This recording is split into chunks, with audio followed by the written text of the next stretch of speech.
കണ്ടാലും ലോകാവസാനത്തോളം എല്ലാ നാളും നമ്മോട് കൂടെ ഉണ്ട് എന്നരുളി ചെയ്ത വാഗ്ദത്തങ്ങളിൽ വിശ്വസ്തനായ ദൈവത്തെ വാഴ്ത്തി സ്തുതിക്കുന്നു. ദൈവസന്നിധിയിൽ ആയിരിക്കുന്ന ദൈവത്തിൻ്റെ ദാസന്മാർക്കും എല്ലാ വിശുദ്ധന്മാർക്കും ക്രിസ്തീയ വന്ദനങ്ങളും ഞാൻ നേരുന്നു. ആഴ്ചവട്ടത്തിൻ്റെ ആദ്യ നാൾ മുതൽ ഈ സന്ധ്യ വരെ ഞാനിവിടെ ആയിരിക്കുന്നിടത്തെ സമയം അങ്ങ് പറയുന്നതേ ഉള്ളൂ.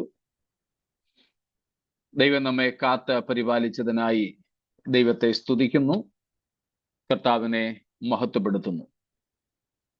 ഓരോ നാളും നമുക്ക് വേണ്ടതെല്ലാം തന്ന് മരുഭൂമിയിൽ ഇസ്രായേൽ ജനത്തെ എന്നതുപോലെ നമ്മെയും വഴി നടത്തിയതോർത്ത് ദൈവത്തിന് സ്തോത്രം ചെയ്യുകയാണ്.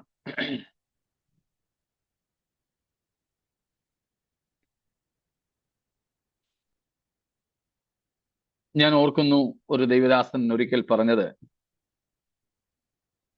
നമ്മൾ സാധാരണ ഇസ്രായേൽ മക്കൾ വാഗ്ദത്ത നാട്ടിൽ പ്രവേശിച്ചത് നാം വാഗ്ദത്ത നാട്ടിൽ പ്രവേശിക്കുന്നതുമായി താരതമ്യം ചെയ്താണ് പഠിപ്പിക്കാറ്. എന്നാൽ ഞങ്ങളുടെ വ്യക്തി സംഭാഷണത്തിൽ ആ ദൈവദാസൻ പറഞ്ഞു, ഇസ്രായേൽ മക്കളുടെ വാഗ്ദത്ത നാട്ടിലേക്കുള്ള പ്രവേശനം നമ്മുടെ വാഗ്ദത്ത നാട്ടിലേക്കുള്ള പ്രവേശനവുമായി വളരെ വ്യത്യാസമുണ്ട്. അദ്ദേഹം പറഞ്ഞത്, ഇസ്രായേൽ മക്കൾ വാഗ്ദത്ത നാട്ടിൽ പ്രവേശിച്ചതുപോലെ നാം ഇന്ന് ഈ ഭൂമിയിലായിരിക്കുന്നു. അതിന് കാരണം മറ്റൊന്നുമല്ല, കനാൻ നാട്ടിൽ ഇസ്രായേൽ പ്രവേശിച്ചിട്ട് ആദ്യത്തെ കുറെ വർഷങ്ങൾ അവർക്ക് യുദ്ധങ്ങളുടെ കാലമായിരുന്നു, സ്വസ്ഥതയായിരുന്നില്ല. അവർക്കവിടെ കോൺക്വസ്റ്റ്, കണ്ടിന്യൂവൽ ബാറ്റിൽസ്, തുടർമാനമായ യുദ്ധങ്ങളായിരുന്നു. യുദ്ധം ചെയ്ത് അവർക്ക് പിടിച്ചടക്കേണ്ടതായിരുന്നു വാഗ്ദത്ത നാട്. എന്നാൽ നമ്മൾ പ്രവേശിക്കാൻ പോകുന്ന വാഗ്ദത്ത നാട് അങ്ങനെയുള്ളതല്ല. നമുക്കവിടെ ഒരു യുദ്ധവും ചെയ്യാനില്ല, നമുക്കവിടെ ശത്രുക്കളെ ഇല്ല, നമുക്കവിടെ യാതൊരു ഭീഷണികളും ഇല്ല. എന്നാൽ ഈ ഭൂമിയിൽ നാം ആയിരിക്കുമ്പോഴാണ് നമുക്ക് ഭീഷണികൾ, യുദ്ധങ്ങൾ, പോരാട്ടങ്ങൾ ഒക്കെ ഉള്ളത്, ശത്രുക്കൾ.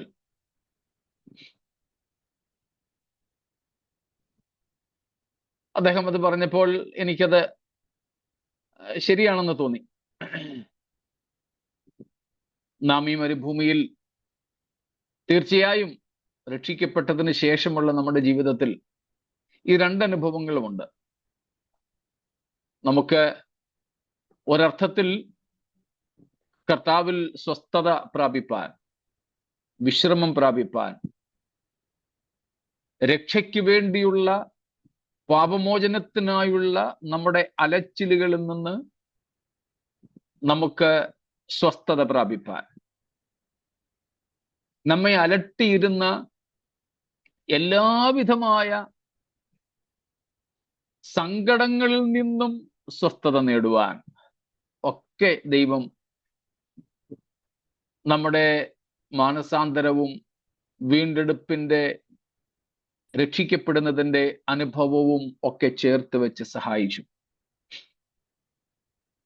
പ്രശ്നങ്ങൾ മാറിയെന്നല്ല, പ്രശ്നങ്ങളുടെ സാന്നിധ്യത്തിലും അവയുടെ നടുവിലും നമുക്ക് സ്വസ്ഥമായിരിക്കുന്നതിനും തൃപ്തരായിരിക്കുന്നതിനുമുള്ള അവസ്ഥ, അനുഭവം, സമാധാനം ദൈവം നൽകി.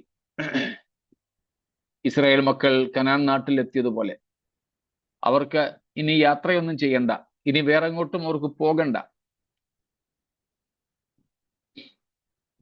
അപ്പോൾ തന്നെ അവർക്ക് ശത്രുക്കൾ, യുദ്ധങ്ങളുമൊക്കെ ഉണ്ട്. നമുക്കും ക്രിസ്തുവിന്റെ അടുക്കലേക്ക് നാം എത്തിയെങ്കിൽ നമുക്കത് മതി. ഇനി നമുക്ക് വേറെ എങ്ങും പോകേണ്ടതില്ല, ഒന്നിനു വേണ്ടിയും എങ്ങും അലയേണ്ടതില്ല. അപ്പോൾ തന്നെ പ്രതിസന്ധികൾ ധാരാളമുണ്ട്, നമുക്കവയെ തരണം ചെയ്യണം. പക്ഷെ അത് വളരെ സരളമാണിപ്പോൾ. കാരണം യുദ്ധവീരനായ യഹോവ നമ്മോട് കൂടെയുണ്ട്. ജയം വരിച്ച യേശു നമ്മോട് കൂടെയുണ്ട്. നമ്മൾ ഒറ്റയ്ക്കല്ല. അത് നമ്മുടെ വിജയത്തിനുള്ള പ്രധാന കാരണമാണ്. സ്തോത്രം. ചിലപ്പോൾ ആർക്കെങ്കിലും ഇതിനോട് വിയോജിപ്പ് കാണുമായിരിക്കും. പക്ഷെ എനിക്ക് ഇത് യുക്തമായിട്ട് തോന്നിയത് കൊണ്ട് നിങ്ങളോട് കാര്യം മുഖവരിയിൽ ഒന്ന് ഓർപ്പിച്ചെന്ന് മാത്രമേ ഉള്ളൂ. നമ്മെ നിരന്തരം വഴി നടത്തുന്ന ദൈവത്തിന്റെ സ്നേഹത്തിനായി, ജയോത്സവമായി നമ്മെ നടത്തുന്നതിനായി കർത്താവിന് സ്തോത്രം. തന്റെ നാമത്തിന്റെ സുഗന്ധം നമ്മിലൂടെ നാം ആയിരിക്കുന്ന സമൂഹങ്ങളിൽ പരത്തുവാൻ പിന്നെയും ദൈവം നമ്മെ സഹായിക്കട്ടെ എന്ന ആഗ്രഹത്തോടും പ്രാർത്ഥനയോടും ആശംസയോടും കൂടെ ഞാൻ നമ്മൾ പഠിച്ചു വരുന്ന ഭാഗത്തേക്ക് പ്രവേശിക്കുവാൻ ആഗ്രഹിക്കുന്നു. നമുക്കൊരു പ്രാവശ്യവും കൂടെ വെളിപ്പാട് പുസ്തകം 14-ാം അധ്യായത്തിന്റെ 9 മുതൽ 12 വരെയുള്ള 13 വരെയുള്ള വാക്യങ്ങൾ വായിക്കാം എന്ന്. Revelation 14:9-13. And another angel, a third voice, and another angel, a third, followed them, saying with a loud voice, if anyone worships the beast and its image, and receives a mark on his forehead or on his hand, he also will drink the wine of God's wrath, poured full strength into the cup of his anger, and he will be tormented with fire and sulfur in the presence of the holy angels and in the presence of the Lamb. And the smoke of their torment goes up forever and ever, and they have no rest, day or night, these worshippers of the beast and its image, and whoever receives the mark of its name. Here is a call for the endurance of the saints, those who keep the commandments of God and their faith in Jesus.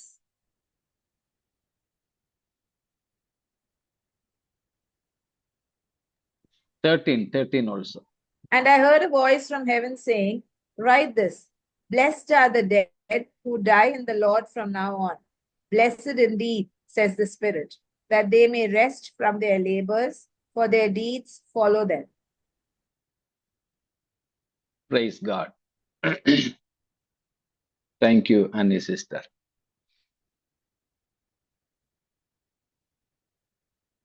ഞാൻ പറഞ്ഞല്ലോ, called അല്പം എന്നെ അസ്വസ്ഥപ്പെടുത്തുന്നു. അതുകൊണ്ട് ചിലപ്പോൾ അല്പം അസ്വസ്ഥത തന്നെ നേരിട്ടേക്കാം. ദയവായിട്ട് ക്ഷമിക്കുക.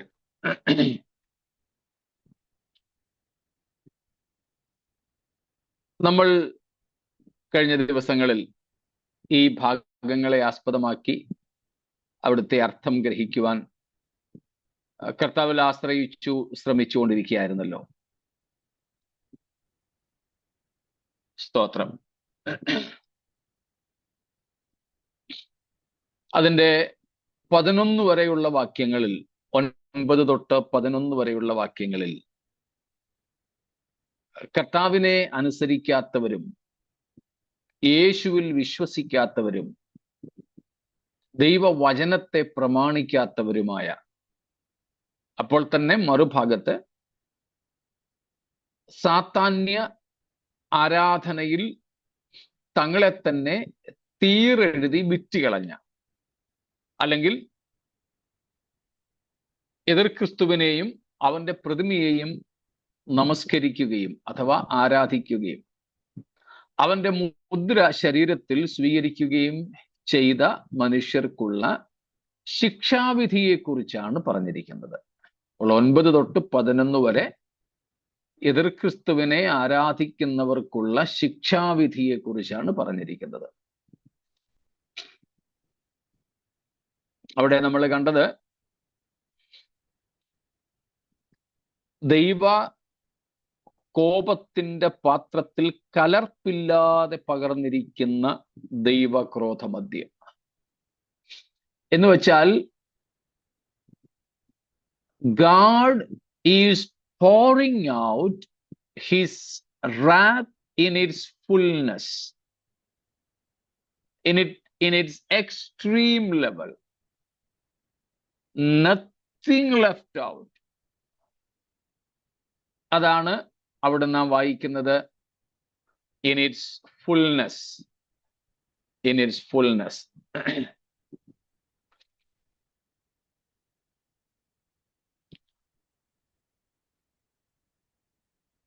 എനിക്ക് തോന്നുന്നു 10ാമത്തെ വാക്യത്തിലാണെന്ന്, മലയാളത്തിൽ അത് 10ാമത്തെ വാക്യത്തിലാണ്. He himself shall also drink of the wine of the wrath of God, which is poured out full strength. No, full strength. Yes. Verse Yes. number 10, Yes. Yeah. Full strength into the cup of his indignation. അപ്പോൾ കലർപ്പില്ലാതെ എന്നാണ് മലയാളത്തിൽ കൊടുത്തിരിക്കുന്നത്. അതിന്റെ അർത്ഥം അതിന്റെ full വീര്യത്തോടുകൂടെ, പൂർണ്ണ വീര്യത്തോടുകൂടെ.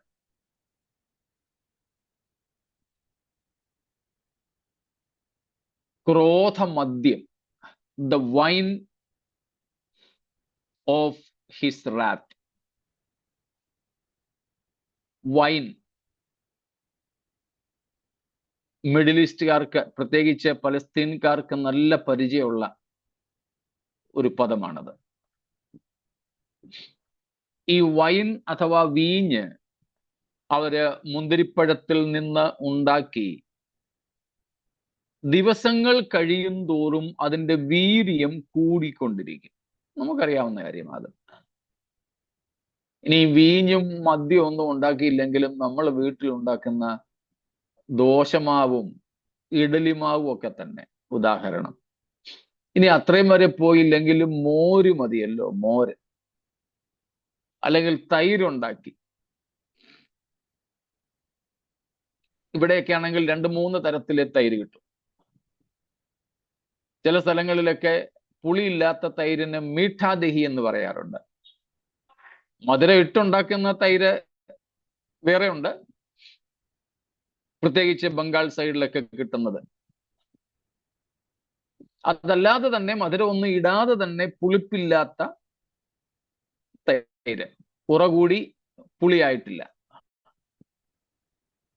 വേറെ ഉണ്ട് ഖട്ടാദഹി, നല്ല പുളിയുള്ള തൈര് കിട്ടും, വിലക്കുറവായ നൽകും. നമ്മൾ വീട്ടിൽ മോരുണ്ടാക്കി മോര് കറി വെച്ചിട്ട് തന്നെ വെച്ചിരുന്നാൽ, വേണ്ടതുപോലെ ഫ്രിഡ്ജിലൊന്നും വെച്ചില്ലെങ്കിൽ അതങ്ങ് നല്ല ലഹരി പോലെ അങ്ങാവും. അപ്പൊ ഇതിനേക്കാളിലൊക്കെ നന്നായിട്ട് ഇവർക്ക് മനസ്സിലാകുന്ന ഒരു ഭാഷയാണ് ലഹരി കൂടിയ വീഞ്ഞ്. ആ വീഞ്ഞിന്റെ മുഴുവൻ ലഹരിയും ഒട്ടും എളുപ്പമാക്കാതെ, ഒട്ടും വെള്ളം ചേർക്കാതെ, മലയാളത്തിൽ കലർപ്പില്ലാതെ എന്ന് പറഞ്ഞിരിക്കുന്നതിന്റെ അർത്ഥം വെള്ളം ചേർക്കാതെ ഉള്ള വൈനെന്ന. ഞാനൊക്കെ കണ്ടിട്ടുണ്ട്, എൻ്റെ പിതാവൊക്കെ മദ്യപാനിയായിരുന്നല്ലോ. അപ്പം ഞാൻ എൻ്റെ ചെറുപ്പം മുതൽ അതൊക്കെ കണ്ടിട്ടുണ്ട്. കള്ള് കുടിക്കുന്നവര്, ചാരായം കുടിക്കുന്നവര് അത് ഡൈല്യൂട്ട് ചെയ്തിട്ടാ കുടിക്കാറ്, അങ്ങനെ കുടിക്കാറില്ല. ചിലരൊക്കെ വലിയ ആവേശത്തോടെ പറയാറുണ്ട്, എനിക്ക് വെള്ളം ഒന്നും ചേർക്കണം, ഞാൻ അല്ലാതെ കുടിച്ചോളാം എന്നൊക്കെ.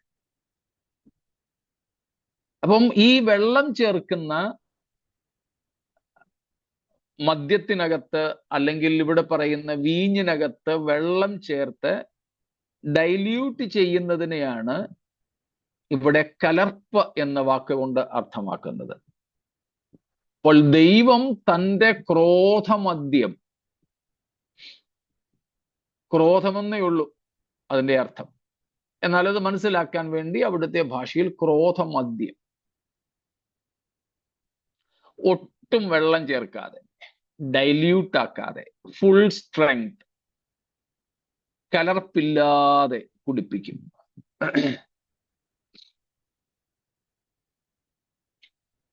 കലർപ്പില്ലാതെ കുടിപ്പിക്കും എന്ന് പറഞ്ഞാൽ ദൈവക്രോധത്തിന്റെ ഏറ്റവും ഉയർന്ന ഡിഗ്രിയിൽ, ഏറ്റവും ഉയർന്ന തരത്തിൽ ആ ക്രോധത്തിന്റെ മുഴുവീര്യവും എന്നർത്ഥം, പാപത്തോടുള്ള ദൈവക്രോധത്തിന്റെ മുഴുവീര്യത്തോടെയും ദൈവം ഈ മനുഷ്യരോട് ഇടപെടുകയും ആ ക്രോധമദ്യം ആജീവനാന്തം, നിത്യത മുഴുവൻ, ഈ ജീവിതത്തിന്റെ അന്തം വരെയുമല്ല, നിത്യത മുഴുവൻ, ഒരിക്കലും അവസാനിക്കാത്ത കാലം മുഴുവൻ അവരുടെ മേൽ പകരും എന്നാണ് ഈ പറഞ്ഞിരിക്കുന്നത്. സ്തോത്രം. In its full strength.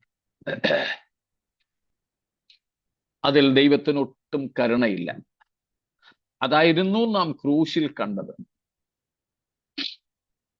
നമ്മുടെ പാപത്തെ ദൈവം ശിക്ഷിച്ചപ്പോൾ പുത്രനായ ക്രിസ്തുവിനോട് ലേശവും കരുണ കാണിച്ചില്ല. സ്തോത്രം. എന്നാൽ അത് ക്രിസ്തു ആ പാപത്തിന് പരിഹാരം വരുത്തി കഴിഞ്ഞപ്പോൾ ആ ഭാഗം തീർന്നുവെന്ന് മാത്രം. എന്നാൽ ഇനിയും ഈ മനുഷ്യർ പാപം ചെയ്തു കഴിഞ്ഞപ്പോൾ, അല്ലെങ്കിൽ അവർ പാപത്തിൽ തുടർന്നു കഴിയുമ്പോൾ എന്തില്ല?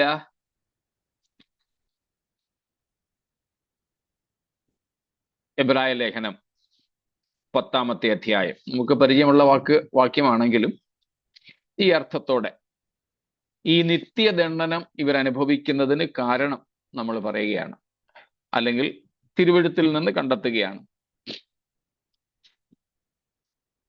എബ്രായ ലേഖനം 10-ാമത്തെ അധ്യായം 26-ഉം 27-ഉം വാക്യങ്ങൾ. Hebrews 10:26 and 27. For if we go on sinning deliberately after receiving the knowledge of the truth, there no longer remains a sacrifice for sins, but a fearful expectation of judgment and a fury of fire that will consume the adversaries.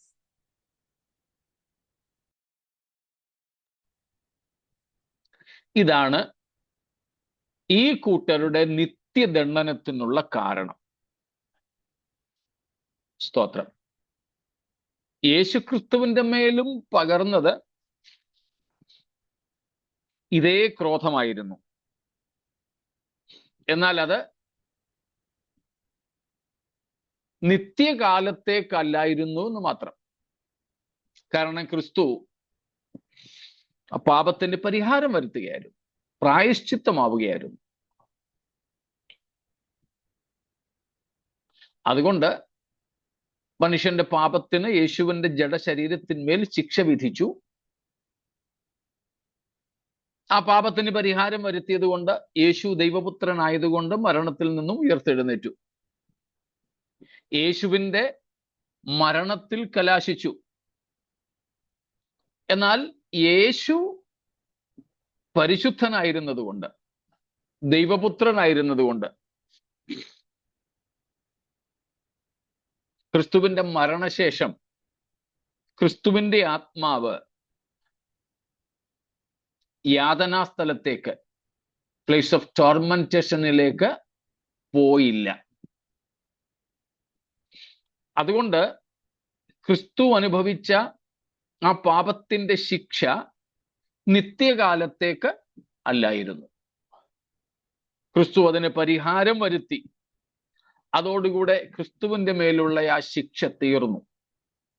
പാപത്തിന്റെ ശിക്ഷ അവിടെ അവസാനിച്ചു. എന്നാൽ ഈ ജനം, വെളിപ്പാട് 14:9 മുതൽ നമ്മൾ കാണുന്ന മനുഷ്യർ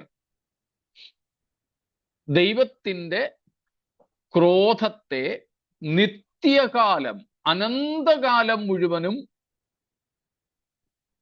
രുചിച്ചുകൊണ്ടിരിക്കും. ആ രുചി ആസ്വാദ്യകരമല്ല, ഒരു സ്വസ്ഥതയുമില്ലാത്ത ഒരു രുചിപ്പാണത്. പക്ഷേ അതെന്തുകൊണ്ടാണ് നിത്യമായിരിക്കുന്നതെന്ന് നാം ഇപ്പോൾ എബ്രായ ലേഖനം 10:26-27 വായിച്ചു. സത്യത്തിന്റെ പരിജ്ഞാനം അവർക്കുണ്ടായി. ഈ കാലത്ത് സുവിശേഷം പ്രസംഗിക്കപ്പെടുന്നു. ഇനിയല്ല, ഈ കാലത്ത് കേൾക്കാൻ അവർക്ക് കഴിഞ്ഞില്ലെങ്കിൽ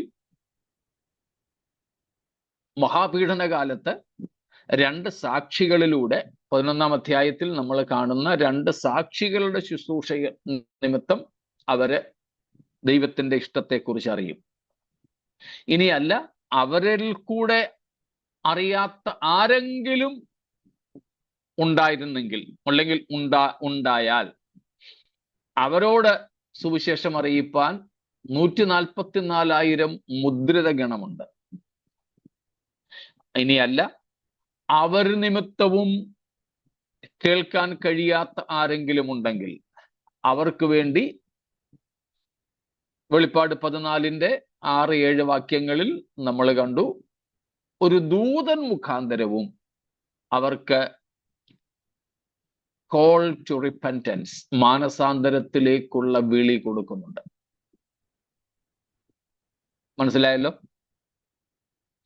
ഇന്ന് ഉള്ളവരാണെങ്കിൽ സഭയിലൂടെ, അല്ലെങ്കിൽ മഹാപീഡനത്തിന്റെ ആദ്യ 3.5 കൊല്ലത്തെ 2 സാക്ഷികളുടെ ശുശ്രൂഷയിലൂടെ, അവരിൽ നിന്നും ആരെങ്കിലും കേൾക്കാതിരിക്കുന്നെങ്കിൽ 144,000 പേരുടെ സുവിശേഷീകരണത്തിലൂടെ, അവരിൽ നിന്നും ആരെങ്കിലും അൺറീച്ച്ഡ് ആയിട്ടിരിക്കുന്നെങ്കിൽ, കേൾക്കുവാൻ കഴിയാതിരിക്കുന്നെങ്കിൽ, അന്തിമമായി ദൂതനിലൂടെ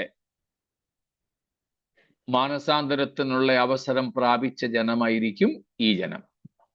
പക്ഷേ എബ്രായർ 10:26 നമ്മൾ വായിച്ചതുപോലെ, സത്യത്തെക്കുറിച്ച് അവർ അറിഞ്ഞ ശേഷം,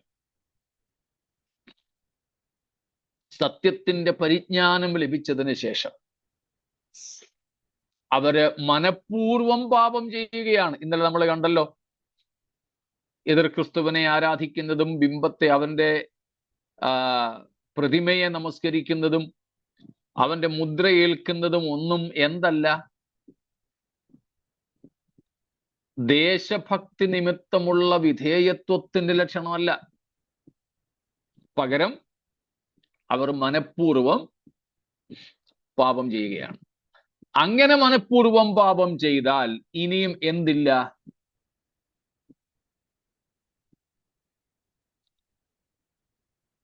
ഉടന്നു വരുമോ? പാപങ്ങൾക്ക് വേണ്ടി ഒരു യാഗവും ശേഷിക്കുന്നു. ഇനിയും വേറെ ഒരു യാഗം ഇല്ല. വേറൊരു യാഗം ഉണ്ടായിരുന്നെങ്കിൽ ഇവരുടെ പാപമെല്ലാം ആ യാഗമൃഗത്തിന്റെ മേൽ ചുമത്തി, ഇവരുടെ പാപത്തിനെതിരെയുള്ള ശിക്ഷയെല്ലാം ആ യാഗവസ്തുവിൽ നിവർത്തിക്കാമായിരുന്നു.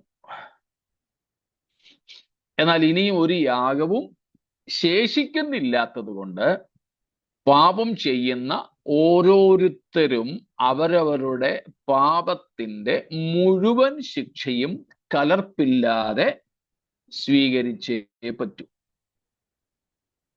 അത് അവരുടെ പാപത്തിന് പരിഹാരം വരുന്നില്ല എന്നുള്ളത് കൊണ്ട് ആ പാപത്തിന്റെ ശിക്ഷ അവരുടെ മേൽ നിത്യമായി നിലകൊള്ളും.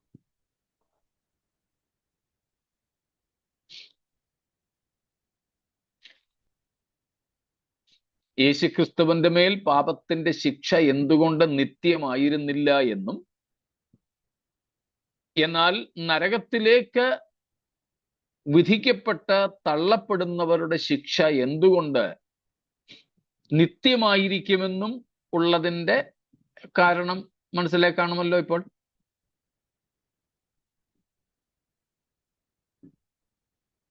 സംശയം എന്തെങ്കിലും ഉണ്ടോ? വിശദീകരണം വേണോ കൂടുതൽ?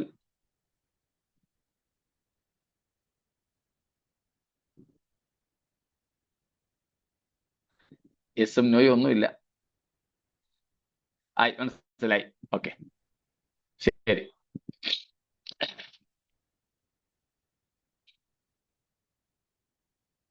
അങ്ങനെയാണ് ഇവർ നിത്യദണ്ഡനം അനുഭവിക്കുന്നത്. നോ റെസ്റ്റ്, ഒരു സ്വസ്ഥതയുമില്ല. സ്തോത്രം. മലയാളത്തിൽ 11-ാം വാക്യത്തിലാണ്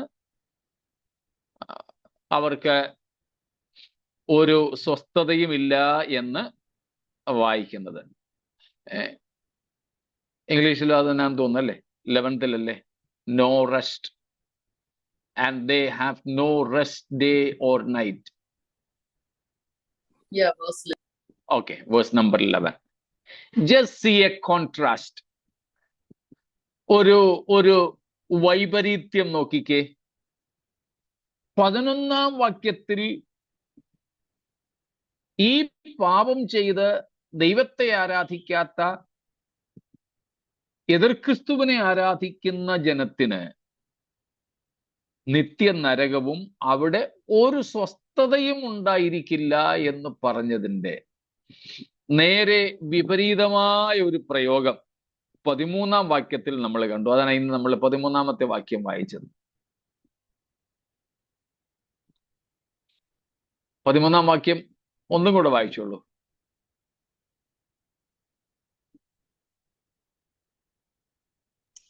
ഞാൻ സ്വർഗത്തിൽ നിന്നും ഒരു ശബ്ദം കേട്ടു.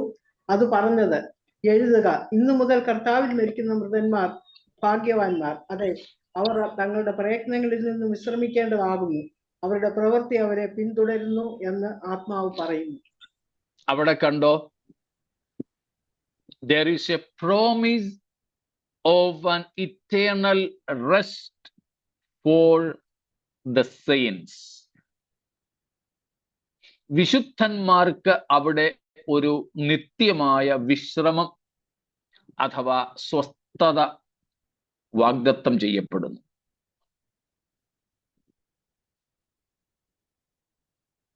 സുവിശേഷം അനുസരിക്കാത്ത, എതിർ ക്രിസ്തുവിനെ ആരാധിക്കുന്ന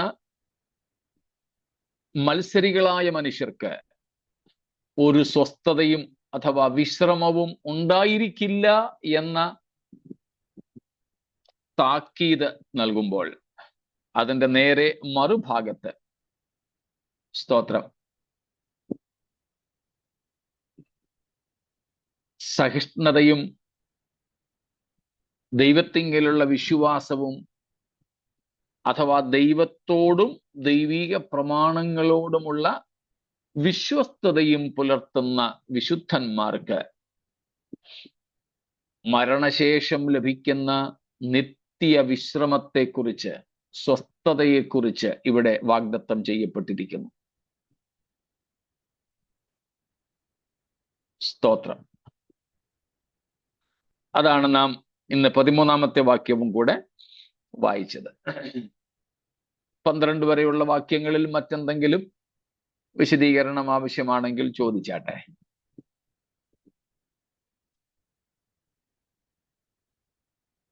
Any doubt until verse number 12?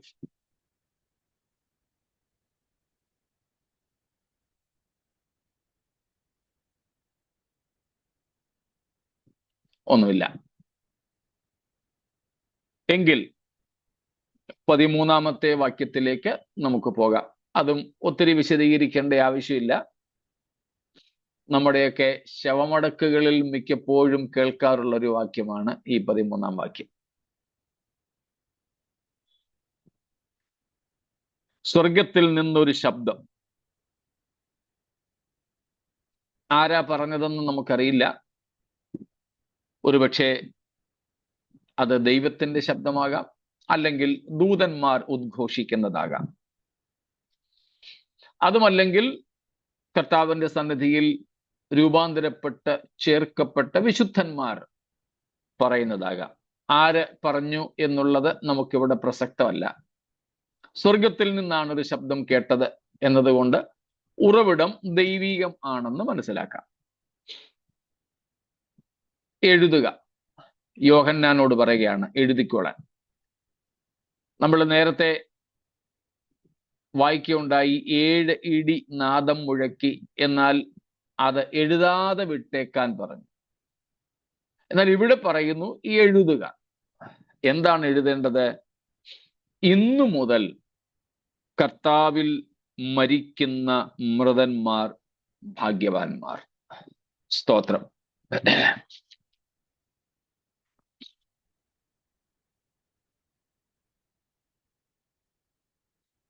12-ാമത്തെ വാക്യത്തിൽ നമ്മൾ കണ്ടു, വിശുദ്ധന്മാരുടെ ജീവിതം ഭൂമിയിൽ അക്കാലത്ത് അത്ര സുഖകരം ആയിരിക്കില്ല. അവർ കൊല്ലപ്പെടും, പീഡിപ്പിക്കപ്പെടും. ഭക്ഷണം, വസ്ത്രം, വെള്ളം, പാർപ്പിടം ഇതൊന്നുമില്ലാതെ വിശുദ്ധന്മാർ ഏറ്റവും പീഡകൾ അനുഭവിക്കും.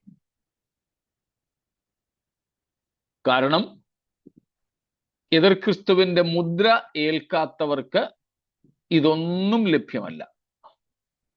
താമസ സ്ഥലം കാണത്തില്ല, ആഹാരം കാണില്ല, കുടിവെള്ളം കാണത്തില്ല, വസ്ത്രം കാണത്തില്ല. ബാക്കിയുള്ളത് പിന്നെ പറയണ്ടല്ലോ. അപ്പൊ ഈ അടിസ്ഥാന സൗകര്യങ്ങൾ പോലും ഇല്ലാതെ ഈ വിശുദ്ധന്മാർ ക്രിസ്തുവിനോടുള്ള, ദൈവത്തോടുള്ള വിശ്വസ്തത വെളിപ്പെടുത്തുമ്പോൾ അവരിൽ പലരും പട്ടിണി കൊണ്ടും തണുപ്പ് കൊണ്ടും കാലാവസ്ഥയുടെ തീവ്രതകൾ കൊണ്ടും ഒക്കെ മരിക്കും. അത് കൂടാതെ തന്നെ അവർ കൊല ചെയ്യപ്പെടും. ഈ 2 രീതിയിലും അവർ മരിക്കും. എതിർ ക്രിസ്തു അവരെ കൊല്ലും. എതിർ ക്രിസ്തു എന്ന് പറഞ്ഞാൽ അവർ നേരിട്ടല്ല, അവന്റെ ആൾക്കാർ കൊല്ലും. 2, ഈ ആഹാരവും വെള്ളവും ഒന്നും ഇല്ലാതെ, താമസിക്കാൻ ഷെൽട്ടർ, സ്ഥലമില്ലാതെ, വസ്ത്രമില്ലാതെ, കാലാവസ്ഥയുടെ തീവ്രതകൾ കൊണ്ടും അവർ മരിക്കും. പട്ടിണി കിടന്നും അവർ മരിക്കും. ചിലപ്പോൾ ഇങ്ങനെ തങ്ങളെ തന്നെ അവരെ വേട്ടയാടുന്ന എതിർ ക്രിസ്തുവിന്റെ പടയാളികളിൽ നിന്നും രക്ഷിക്കുവാൻ ഓടിപ്പോകുന്ന അവസ്ഥയിൽ അപകടങ്ങളിൽപ്പെട്ട് മരിക്കും. ചിലപ്പോൾ കാടുകളിലൊക്കെ അഭയം തേടുമ്പോൾ വന്യമൃഗങ്ങളാൽ അവർ മരിക്കും. ഇങ്ങനെ പല തരത്തിൽ അന്ന് മരിക്കും. എതിർ ക്രിസ്തു നേരിട്ട് ഇവരെ കൊന്നില്ലെങ്കിലും, അല്ലെങ്കിൽ അവന്റെ ആൾക്കാർ ഇവരെ വിശ്വാസം നിമിത്തം കൊന്നില്ലെങ്കിലും, ഈ വിശ്വാസം നിമിത്തം ഉണ്ടാകുന്ന ഇതര പീഡകളാൽ മരിക്കുന്നതും മാട്ടിയിടം, രക്തസാക്ഷിത്വം തന്നെ ആയിരിക്കും. മനസ്സിലാവുന്നുണ്ടല്ലോ? അങ്ങനെ പല നിലകളിൽ തങ്ങളുടെ ക്രിസ്തുവിനോടുള്ള വിശ്വാസവും വിധേയത്വവും നിമിത്തം മരിക്കുന്നവരെ പറ്റിയാണ് പറഞ്ഞിരിക്കുന്നത്. ഇന്നു മുതൽ കർത്താവിൽ മരിക്കുന്ന മൃതന്മാർ ഭാഗ്യവാന്മാർ. സ്തോത്രം. ഈ ഒരു വാഗ്ദത്തവും ഈ ഒരു പ്രസ്താവനയും പീഡകളിലും നിരാശ കൂടാതെ, റിഗ്രറ്റ് കൂടാതെ മരിക്കുമ്പോഴും സന്തോഷത്തോടെ മരിക്കുവാൻ, മരിക്കുമ്പോഴും അഭിമാനത്തോടെ മരിക്കുവാൻ ഈ വിശുദ്ധന്മാരെ പ്രേരിപ്പിക്കുന്ന ഒരു പ്രസ്താവനയാണ് നാം ഇവിടെ കാണുന്നത്. സ്തോത്രം. ഇത് സാധാരണയായി മരിക്കുന്ന, അല്ലെങ്കിൽ ഇന്ന് നമ്മുടെയൊക്കെ ഇടയിൽ മരിക്കുന്ന, രോഗം വന്ന് മരിക്കുന്ന, പ്രായം ചെന്ന് മരിക്കുന്ന, അങ്ങനെയൊന്നും മരിക്കുന്ന ഒരു മരണത്തെ കുറിച്ചല്ല ഈ പ്രസ്താവന. നമ്മൾ ഇന്ന് സാധാരണ ശവമടക്കിനൊക്കെ ഉപയോഗിക്കുന്ന ഒരു വാക്യമാണിത്. ഇന്നു മുതൽ കർത്താവിൽ മരിക്കുന്ന മൃതന്മാർ ഭാഗ്യവാന്മാർ. എക്കാലത്തും കർത്താവിൽ മരിക്കുന്നവർ ഭാഗ്യമുള്ളവർ തന്നെയാണ്, അതിന് സംശയമില്ല. അതുകൊണ്ട് ഇപ്പോൾ മരിക്കുന്നവർക്ക് വേണ്ടിയും ഈ വാക്യം പറഞ്ഞു എന്ന് വെച്ച് തെറ്റൊന്നുമില്ല. കർത്താവിൽ മരിക്കുന്നവര് ഭാഗ്യവാന്മാർ തന്നെയാണ്.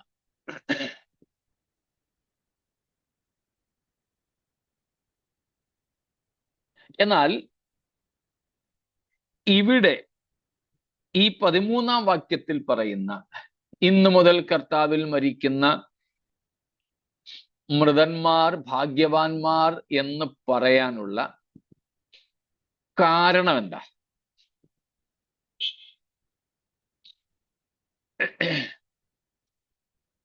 ഇന്നും കർത്താവിൽ മരിക്കുന്ന മൃതന്മാർ ഭാഗ്യവാന്മാരാണ്. അതിന് കാരണം കർത്താവിൽ മരിച്ചു എന്നുള്ളത് മാത്രമാണ്.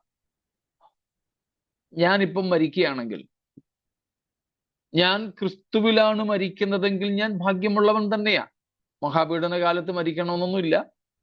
ഇപ്പോൾ മരിച്ചാലും ഞാൻ ക്രിസ്തുവിലാണ് മരിക്കുന്നതെങ്കിൽ ഭാഗ്യവാൻ തന്നെ, മാറ്റില്ല. പക്ഷേ ഇപ്പോൾ ഞാൻ ക്രിസ്തുവിൽ മരിക്കുന്നെങ്കിൽ, കർത്താവിൽ മരിക്കുന്നെങ്കിൽ ഭാഗ്യമുള്ളവൻ ആകുന്നതിന് കാരണം ഒന്നേ ഉള്ളൂ, ഞാൻ കർത്താവിലാണ് മരിച്ചത്. അതുകൊണ്ട് എനിക്ക് ഒരു നല്ല ഉയർത്തെഴുന്നേൽപ്പ്, മരിച്ചവരുടെ ഇടയിൽ നിന്നും ഒരു ഉയർത്തെഴുന്നേൽപ്പ് ലഭിക്കും. എന്നാൽ ഇവിടെ ഇവരെ കുറിച്ച് ഇതെടുത്തു പറയാൻ എന്താ കാരണം? നമ്മുടേതിൽ നിന്നും അല്പം വ്യത്യാസമുണ്ട് ഇവരുടെ ഭാഗ്യാവസ്ഥയ്ക്ക്, അതിൻ്റെ കാരണത്തിന്.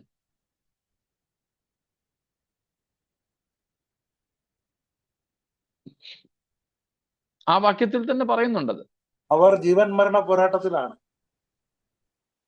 അതെ, അതുകൊണ്ട് ഒരു പടിയും കൂടെ കടന്നു പറയണം. അവരുടെ ആ കഷ്ടതയിൽ നിന്നുള്ളതായ ഒരു പരിപൂർണമായ വിശ്രാമം. അതെ, അതാണ് അവിടെ പറയുന്നത്. അതെ, അവർ തങ്ങളുടെ പ്രയത്നങ്ങളിൽ നിന്ന് വിശ്രമിക്കേണ്ടതാകുന്നു. അവർ ജീവൻ മരണ പോരാട്ടത്തിലാണ്. സ്തോത്രം. ജീവൻ മരണ പോരാട്ടത്തെക്കാൾ അവർ ഏർപ്പെട്ടിരിക്കുന്ന ഒരു പോരാട്ടം അവർ വിശ്വാസത്തിൽ നിലനിൽക്കുക എന്നുള്ള ലക്ഷ്യത്തിന് വേണ്ടിയാണ്. എങ്ങനെങ്കിലും ജീവിച്ചിരിക്കുക എന്നുള്ളത് ഇപ്പോൾ അവരുടെ ലക്ഷ്യമേ അല്ല. പകരം വിശ്വാസത്തിൽ നിലനിൽക്കുക, എതിർ ക്രിസ്തുവിനെയും അവന്റെ പ്രതിമയെയും നമസ്കരിക്കാതിരിക്കുക എന്നുള്ളതിനാണ് ഇവിടെ പ്രാധാന്യം. ഇന്നും നമ്മുടെ ജീവിതത്തിലുണ്ട് പാപം ചെയ്യാതിരിക്കുക എന്ന ഒരു ലക്ഷ്യം ഉണ്ട്. പക്ഷെ അതിന് നമുക്കിന്ന് വലിയ ഇഫോർട്ട്, ഒത്തിരി വലിയ പ്രയത്നം ചെയ്യേണ്ടതായിട്ടില്ല. ഒത്തിരി വലിയ പ്രയത്നം കൂടാതെ ആ കാര്യം നടക്കുന്നുണ്ട്.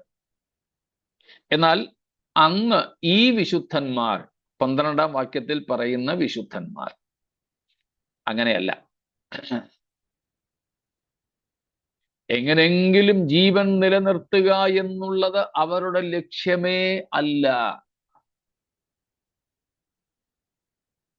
ഇനി അങ്ങനെ ആർക്കെങ്കിലും ജീവിച്ചിരിക്കണം, ജീവിച്ചിരുന്നാൽ നല്ലതായിരുന്നു എന്ന് തോന്നുന്നെങ്കിൽ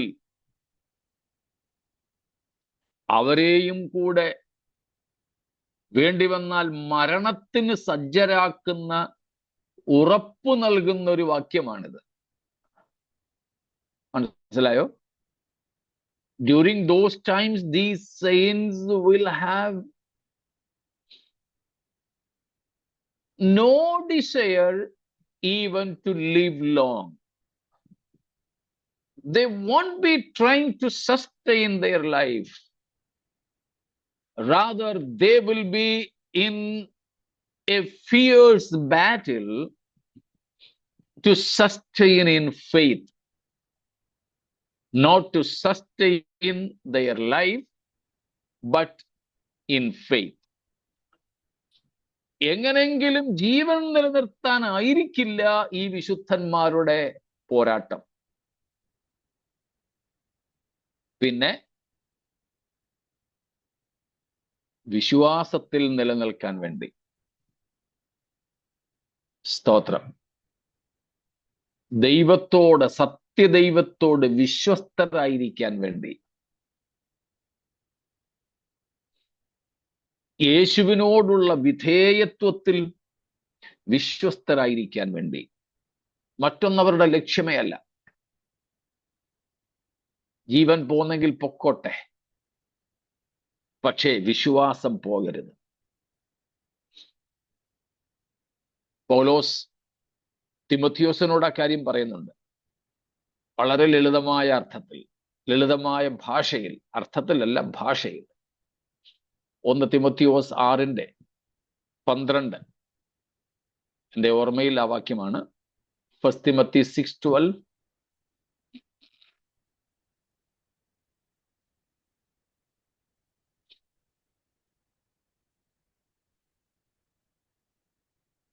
അറിയില്ലേ? വിശ്വാസത്തിന്റെ നല്ല പോർ പൊരുതുക, നിത്യജീവനെ പിടിച്ചുകൊള്ളുക. അതിനായി നീ വിളിക്കപ്പെട്ട് അനേക സാക്ഷികളുടെ മുമ്പാകെ നല്ല സ്വീകാരം കഴിച്ചുവല്ലോ. സ്തോത്രം. 2 കാര്യങ്ങൾ, 2 commissions Paul giving to Timothy. Senior പാസ്റ്ററായ പൗലോസ് ജൂനിയർ പാസ്റ്ററായ തിമോഥെയോസിന് 2 വിശേഷ നിയോഗങ്ങൾ കൊടുക്കുകയാണ്. 1, വിശ്വാസത്തിന്റെ നല്ല പോർ പൊരുതുക. Fight a good fight of faith, which Paul himself later declared, I have fought a good fight. 2 Timothy 4:7-8. 2 തിമോഥെയോസ് 4:7-8 വാക്യങ്ങളിൽ പൗലോസ് തന്റെ ജീവിതത്തെക്കുറിച്ച് ഒടുവിൽ പറയുന്നുണ്ട്, ഞാൻ നല്ല പോർ പൊരുതു. ആ നല്ല പോർ പൊരുതിക്കൊണ്ടിരുന്ന പൗലോസ് യുവ സുവിശേഷകനായ, വളരെ ഇൻട്രോവേർട്ടായിട്ടുള്ള,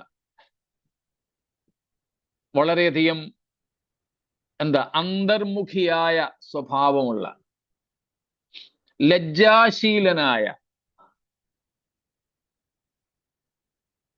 വയറ്റിൽ എന്തോ അസുഖമുണ്ടായിരുന്ന, ചിലർ അദ്ദേഹത്തെ വിളിക്കുന്നത് pastor with ulcer in stomach എന്നാണ്. വയറ്റിൽ അൾസറിന്റെ അസുഖം ഉണ്ടായിരുന്ന തിമോഥെയോസിനെയാണ് കാണുന്നത്. അതുകൊണ്ടാ നിന്റെ അജീർണതത്വം നിമിത്തം വെള്ളം മാത്രം കുടിക്കാതെ അല്പം വീഞ്ഞും കൂടെ നീ കുടിച്ചോളാൻ പൗലോസ് പറയുന്നത്. അജീർണതത്വം, ദഹനക്കേടെന്ന അതിന്റെ ഒരർത്ഥം. അപ്പൊ വയറ്റിൽ അസുഖമുണ്ടായിരുന്ന ഈ മനുഷ്യൻ, ശുഭേന്ദ്ര ആഹാരം ഒന്നും കഴിക്കാൻ ഒക്കാത്ത, അത് നിമിത്തം ആരോഗ്യ പ്രശ്നമുള്ള, ലജ്ജാശീലനായ, ഇൻട്രോവേർട്ട്, അന്തർമുഖിയായ ഈ തിമോഥെയോസിനോട് പൗലോസ് പറയുകയാണ്, fight the good fight of faith, wage war for your faith. വിശ്വാസത്തിന്റെ നല്ല പോർ പൊരുതുക. ഒരു കൈ കൊണ്ട് വിശ്വാസത്തിന്റെ പോർ പൊരുതുമ്പോൾ, ആയുധമെടുക്കുമ്പോൾ, മറുകൈയിൽ എന്ത് സൂക്ഷിച്ചോണമെന്നാ പറഞ്ഞിരിക്കുന്നത്? നിത്യജീവൻ. Hold on eternal life. അത് പോകരുത്. അത് പോകാതിരിക്കാനാണ് മറുകൈ കൊണ്ട് നീ യുദ്ധം ചെയ്യേണ്ടത്. ജീവന് വേണ്ടിയല്ല, ജീവന് വേണ്ടിയല്ല, ജീവിച്ചിരിക്കാൻ വേണ്ടിയല്ല, ദീർഘായുസിന് വേണ്ടിയല്ല. സ്തോത്രം. നമ്മൾ പല ആവർത്തി പഠിച്ചിട്ടുള്ളതുപോലെ പുതിയ നിയമത്തിലേക്ക് വരുമ്പോൾ ദീർഘായുസ് എന്ന ഒരു സങ്കല്പം ഇല്ല. സ്തോത്രം. ദീർഘായുസ് എന്നൊരു സങ്കല്പമില്ല. എപ്പോൾ വേണമെങ്കിലും മരിക്കാം, എപ്പോൾ വേണമെങ്കിലും ഏതു പ്രായത്തിലും മരിക്കാം. Not a long life but a full life. പൂർണ്ണമായ ഒരു ജീവിതം. ഇനി 100 വയസ്സ് വരെ ജീവിച്ചിരുന്നാലും, അല്ല 25-ാമത്തെ വയസ്സിൽ മരിക്കേണ്ടി വന്നാലും, അതിൽ ഒറ്റ കാര്യമുള്ളൂ, പൂർണ്ണമായ ഒരു ജീവിതം.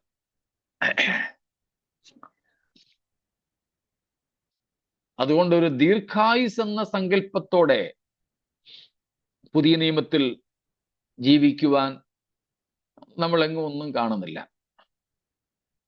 നമ്മൾ അറിയുന്നത് പോലെ ആദ്യത്തെ ക്രൈസ്തവ രക്തസാക്ഷിയായി മരിച്ചത് സ്തേഫാനോസ. കല്യാണം പോലും കഴിച്ചിട്ടുണ്ടായിരുന്നോ എന്ന് സംശയമാണ്, അത്ര ചെറുപ്പമായിരുന്നു.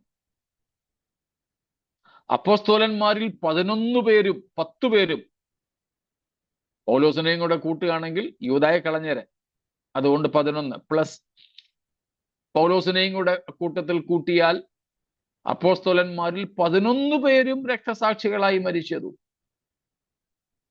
അതിൽ പലരും അവരുടെ ആയുസിന്റെ മധ്യത്തിലാണ് മരിച്ചത്. പൗലോസോ പത്രോസോ യോഹന്നാനോ ഒക്കെ മാത്രമേ ഉള്ളൂ അല്പം പ്രായം ചെന്നിട്ട് മരിക്കുന്നത്. പൗലോസും ഒരുപക്ഷെ 60കളിലായിരിക്കാം, 60സിലായിരുന്നിരിക്കാം അദ്ദേഹത്തിന്റെ പ്രായം മരിക്കുന്ന സമയത്ത്.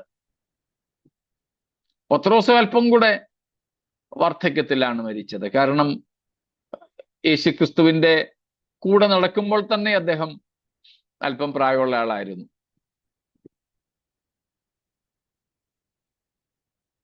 അപ്പൊ അപ്പോസ്തലന്മാരിൽ തന്നെ മിക്കപേരും അവരുടെ ആയുസിന്റെ മധ്യത്തിലാണ്, നമ്മുടെ ഭാഷയിൽ പറഞ്ഞാൽ ആയുസിന്റെ മധ്യത്തിലാണ് മരിച്ചത്.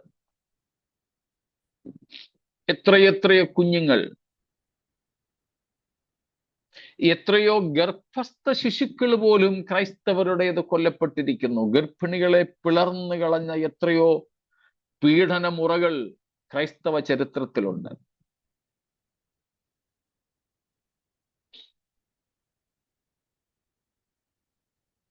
അകന്നു നിൽക്കുന്ന മരച്ചില്ലകളെ വലിച്ചടുപ്പിച്ച് ബ്രാഞ്ചസ് ഓഫ് ദ ട്രീസ് അത് അടുപ്പിച്ചു കൊണ്ടുവന്ന് ഗർഭിണികളെ തലകീഴായി ഈ 2 ബ്രാഞ്ചസ്, ഈ 2 മരക്കൊമ്പുകളിൽ കാലുകൾ കെട്ടിയിട്ടിട്ട് മരക്കൊമ്പുകൾ വലിച്ചു വിടുമായിരുന്നു.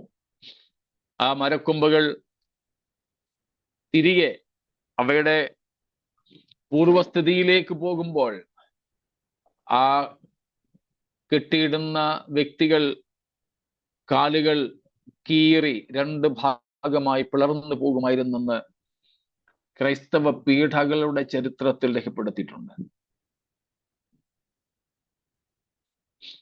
അപ്പൊ അങ്ങനെയുള്ള ഗർഭസ്ഥ ശിശുക്കൾ ഉൾപ്പെടെ എത്രയോ കുഞ്ഞുങ്ങൾ,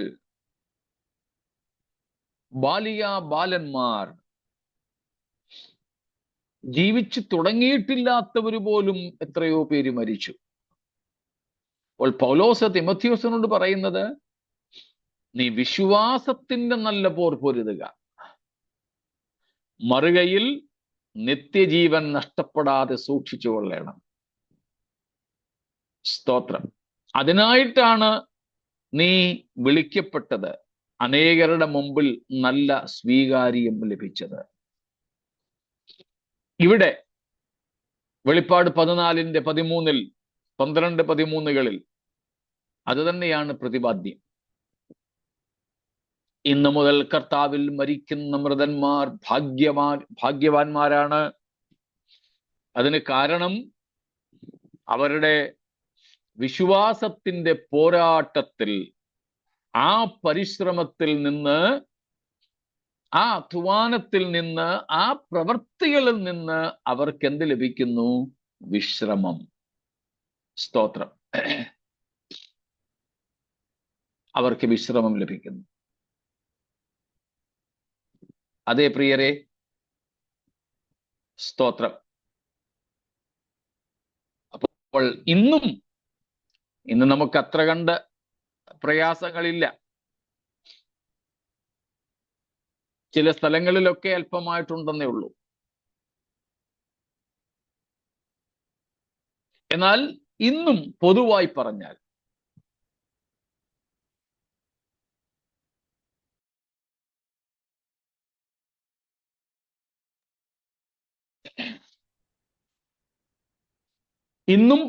പറഞ്ഞാൽ നാം പോരാടേണ്ടത്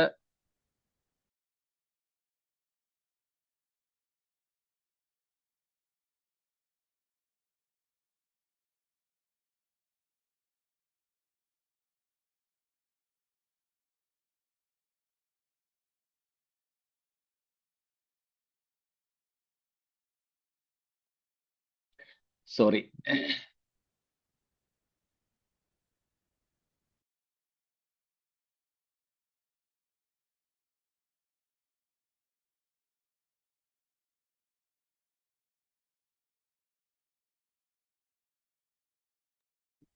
ഇന്നും പൊതുവായി പറഞ്ഞാൽ നാം പോരാടേണ്ടത്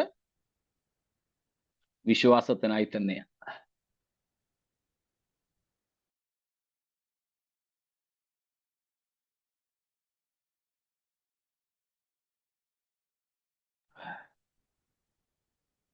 ഒരു കാരണവശാലും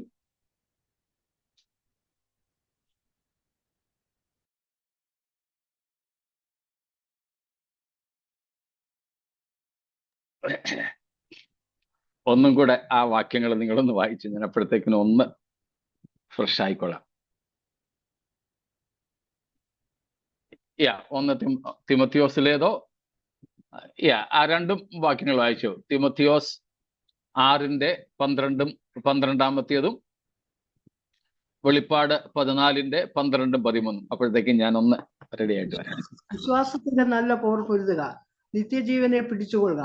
അതിനായി നീ വിളിക്കപ്പെട്ടു അനേക സാക്ഷികളുടെ മുമ്പാകെ നല്ല സ്വീകാരം കഴിച്ചുവല്ലോ.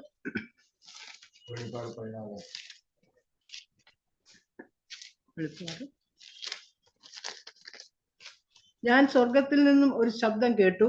അത് പറഞ്ഞത്, എഴുതുക, ഇന്നു മുതൽ കർത്താവിൽ മരിക്കുന്ന മൃതന്മാർ ഭാഗ്യവാന്മാർ. അതെ, അവർ തങ്ങളുടെ പ്രയത്നങ്ങളിൽ നിന്നും വിശ്രമിക്കേണ്ടതാകുന്നു. അവരുടെ പ്രവൃത്തി അവരെ പിന്തുടരുന്നു എന്ന് ആത്മാവ് പറയുന്നു.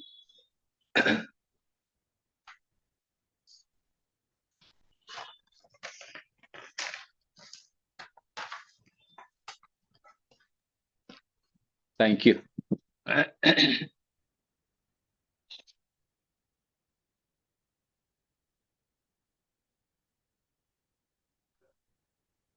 അപ്പോൾ ഇന്നും നമുക്ക് നടത്തേണ്ട പോരാട്ടം വിശ്വാസത്തിനായിട്ടാണ്.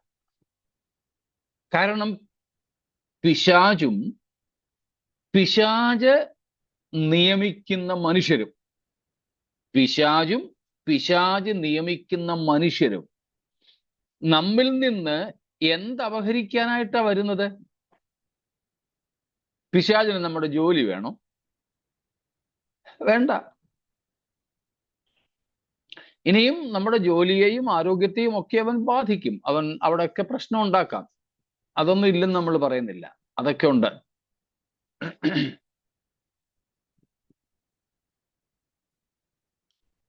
നമ്മുടെ ആരോഗ്യത്തെ, നമ്മുടെ ജോലിയെ, നമ്മുടെ ഭൗതിക നന്മകളെ ഒക്കെ പിശാച് നോട്ടമിടാം. അതില്ല എന്ന് നമുക്ക് നിഷേധിക്കാൻ പറ്റില്ല. പക്ഷേ അതല്ല അവന്റെ ആത്യന്തികമായ ലക്ഷ്യം. അതൊക്കെ ചില മാധ്യമങ്ങൾ മാത്രമാണ്. നിന്റെ നന്മയെ അപഹരിക്കാൻ എന്നുള്ള ഒരു വശമല്ല. പകരം അങ്ങനെയൊക്കെ അവൻ ചെയ്യുന്നെങ്കിൽ പോലും അവൻ ലക്ഷ്യമിടുന്നത് എന്താണ്? ക്രിസ്തുവിലുള്ള വിശ്വാസത്തിൽ നിന്നും പിന്തിരിപ്പിക്കാൻ. നമ്മുടെ പക്കൽ ഉള്ള ഏറ്റവും വിലപ്പെട്ടത് എന്താണോ അതിനെയാണ് അവൻ നോട്ടമിടുന്നത്. Satan is targeting the most valuable and precious thing in us. നമ്മുടെ പക്കലുള്ള ഏറ്റവും വിലപ്പെട്ടതിനെയാണ് അവൻ ലക്ഷ്യമിടുന്നത്. അത് കർത്താവിങ്കലുള്ള വിശ്വാസവും വിശ്വാസത്താൽ നമുക്ക് ലഭിക്കുന്ന നിത്യരക്ഷയുമാണ്. വിശ്വാസം അപഹരിച്ചാൽ മതി അവന്. സ്തോത്രം. അതുകൊണ്ട് നമ്മുടെ ജീവിതത്തിൽ വരുന്ന ഏത് പ്രശ്നങ്ങളുടെ നടുവിലും നമ്മൾ അതിലേക്ക് ശ്രദ്ധ കൊടുക്കരുത്. ഇവിടെയൊക്കെ ലോക്കൽ ട്രെയിനിലും ചില സ്ഥലങ്ങളിൽ ബസ്സിലും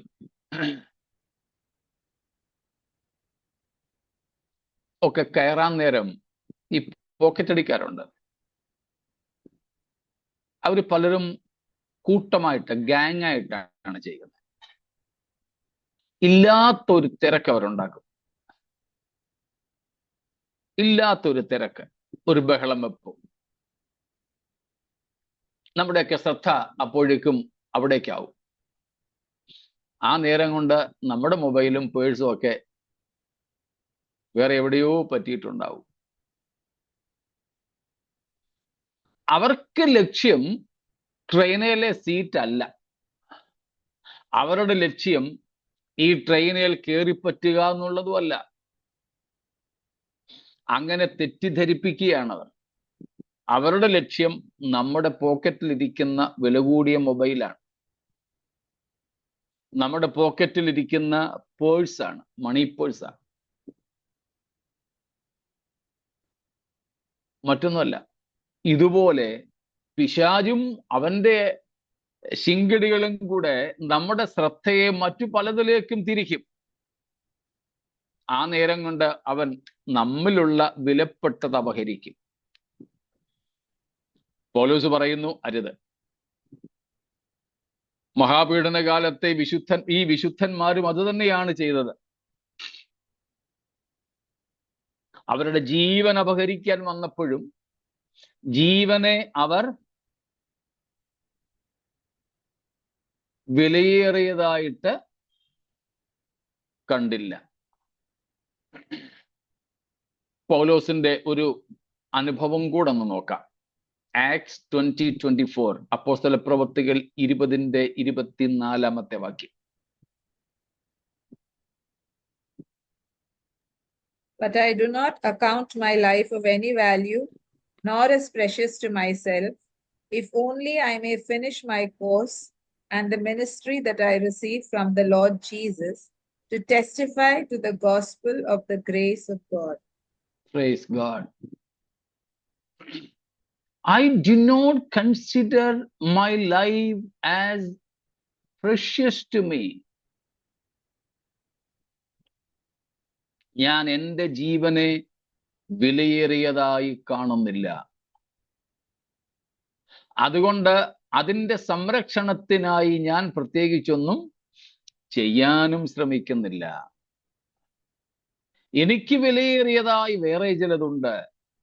എൻ്റെ ഓട്ടം എനിക്ക് തികയ്ക്കണം എന്ന് വെച്ചാൽ എൻ്റെ ക്രിസ്തീയ ജീവിതം എനിക്ക് തികയ്ക്കണം. 2, കർത്താവ് എനിക്ക് തന്ന ശുശ്രൂഷ തികയ്ക്കണം. ഇത്രയാകാവൂ കേട്ടോ നമ്മുടെ ഈ ലക്ഷ്യം. ഇതിൽ പരം നമ്മുടെ ലക്ഷ്യമൊന്നും ആകരുത്. സ്തോത്രം. ഇവിടെ മഹാപീഡന കാലത്തെ വിശുദ്ധന്മാർ സ്ത്രീ പുരുഷ വ്യത്യാസമില്ലാതെ, പ്രായം കൂടിയവരെന്നും കുറഞ്ഞവരെന്നും വ്യത്യാസമില്ലാതെ ഒറ്റ ലക്ഷ്യത്തോടെ ആയിരിക്കും ജീവിക്കുന്നത്: വിശ്വാസത്തിൽ നിലനിൽക്കുക. അതിനുവേണ്ടി അവർക്ക് വളരെയധികം പരിശ്രമം ചെയ്യേണ്ടതായിട്ട് വരുന്നു. സ്തോത്രം. തങ്ങൾ സ്വന്തമായി വിശ്വാസത്തിൽ നിലനിൽക്കുന്നതിനോടൊപ്പം കൂടെയുള്ളവരെയും വിശ്വാസത്തിൽ നിലനിർത്തുവാൻ വേണ്ടി ഏറെ പരിശ്രമിക്കുന്നവരായിരിക്കും ഈ വിശുദ്ധന്മാർ. സ്തോത്രം. So they will be working hard not only to sustain their faith or to survive in the true faith, but they will be giving their everything even to sustain others in their faith. അവർ തന്നെ അല്ലെങ്കിൽ അവരുടെ സ്വന്തം വിശ്വാസത്തിലെ നിലനിൽപ്പിന് വേണ്ടി മാത്രമുള്ള അധ്വാനം അഥവാ പ്രയത്നമല്ല ആ വിശുദ്ധന്മാർക്കുള്ളത്. പിന്നെ അവരുടെ കൂടെ ഉള്ളവരും ഉണ്ടല്ലോ. ചിലപ്പോൾ അവർക്കൊപ്പം കാണും, ചിലപ്പോൾ അങ്ങോട്ടോ ഇങ്ങോട്ടോ ഒക്കെ മാറി ഒറ്റപ്പെട്ടു പോയവര് കാണും.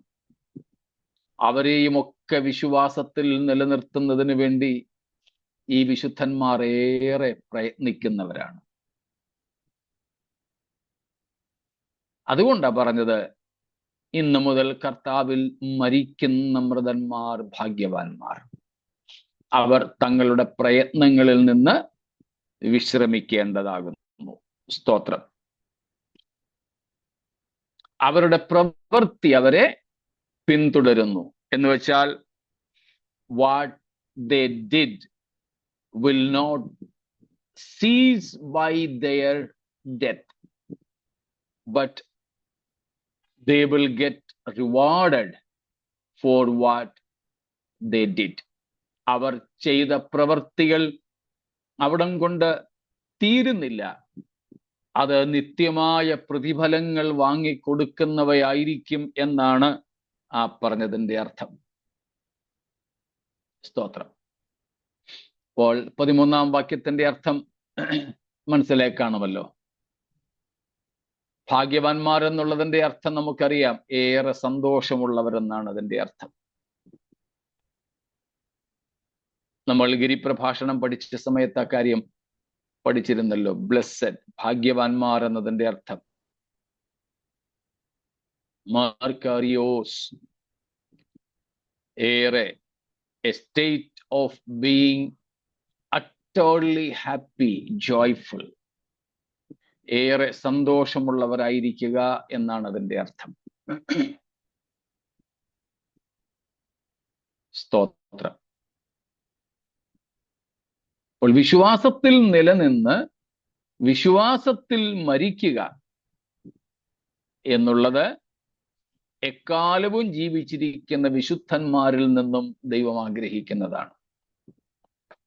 ജീവനേക്കാൾ വിലപ്പെട്ടതാണ് നമുക്ക് നമ്മുടെ വിശ്വാസം. കാരണം അത് വിശുദ്ധന്മാർക്ക് ഒരിക്കലായി ദൈവം ഫലമേൽപ്പിച്ചതാണ്. യൂദ 3-ാം വാക്യം നമുക്കറിയാം. 20-ാം വാക്യത്തിൽ യൂദ പറയുന്നു, അതിവിശുദ്ധ വിശ്വാസമാണ് നമുക്ക് ദൈവം ഫലമേൽപ്പിച്ചിരിക്കുന്നത്. അതുകൊണ്ട് ആ വിശ്വാസത്തിനായി പോരാടുകയും നിത്യജീവനെ പിടിച്ചുകൊള്ളുകയും ചെയ്യുന്നവരാകുവാൻ കർത്താവ് നമുക്ക് കൃപ തരട്ടെ എന്ന് ഈ തിരുവചന ചിന്തകളിലൂടെ ഞാൻ ആഗ്രഹിക്കുകയും പ്രാർത്ഥിക്കുകയും ചെയ്യുന്നു. സ്തോത്രം. ഇത്രയും കാര്യങ്ങളിൽ എന്തെങ്കിലും മനസ്സിലാകാതെ ഉണ്ടോ? ഇല്ലെങ്കിൽ നമുക്ക് 13-ാം വാക്യം ഇവിടെ നിർത്താം.